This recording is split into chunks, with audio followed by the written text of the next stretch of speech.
another comment. You know, we keep talking about what we have to cut in this city, and I'm sure a lot of people think, well, what's wrong? What's wrong? Actually, this is happening throughout the country and in California. And a prime example that we learned about was Colorado Springs, a city of 400,000, where the Air Force Academy is located, Pikes Peak, and so on. They're in such severe straits that street lights are being turned off, and garbage is having to be collected by citizens. If you want a street light on in front of your house, you're going to have to pay them $100 or whatever, a month, a week, or whatever, and a number of other things that have happened there. And this is happening throughout the country. It's terrible.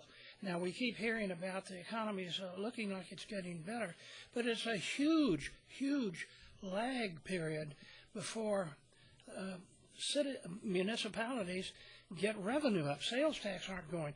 Property taxes are dropping dramatically because these homes that have been foreclosed and are being downgraded, that means less property tax coming to us. And property tax and sales tax is the main thing that carries our city.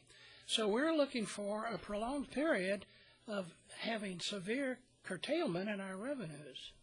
Yes, and to add to that, while our revenues are going to be very, very slow to recover, our expenditures are going to be going up significantly in the next few years because our pension costs and our health care costs are not going to go with the trends. They're shooting up very quickly in the next few years, so it's going to be a continuing challenge. Good evening, Mayor Bankhead and Council.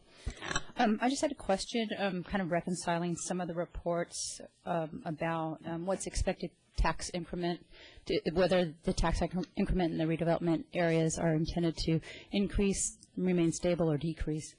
I noticed in the, tonight's report, there's a mention in here that under the redevelopment agency says that while changes to redevelopment agency budget are summarized on pages, and revenues are projected to decline by $2.1 million due to reduced property tax revenue. And then I was trying to reconcile that with a report that was on the agenda at the last council meeting on April 20th for the housing bond. What was the right term for that? That was the housing bond item to float the bonds. And in that report, it said that that the set-aside revenues should continue to be stable at $3.7 million. Now, I understand that set-aside revenues are a percentage of the overall tax increment. Therefore, that would imply that the tax increment is expected to be stable. Sorry, this specifically stated in 2010 and 2011 because that is important. At what point? So I was just curious why there's a difference in the projected, why these two different sources have different projected revenue from the tax increment within the redevelopment agency. Thanks.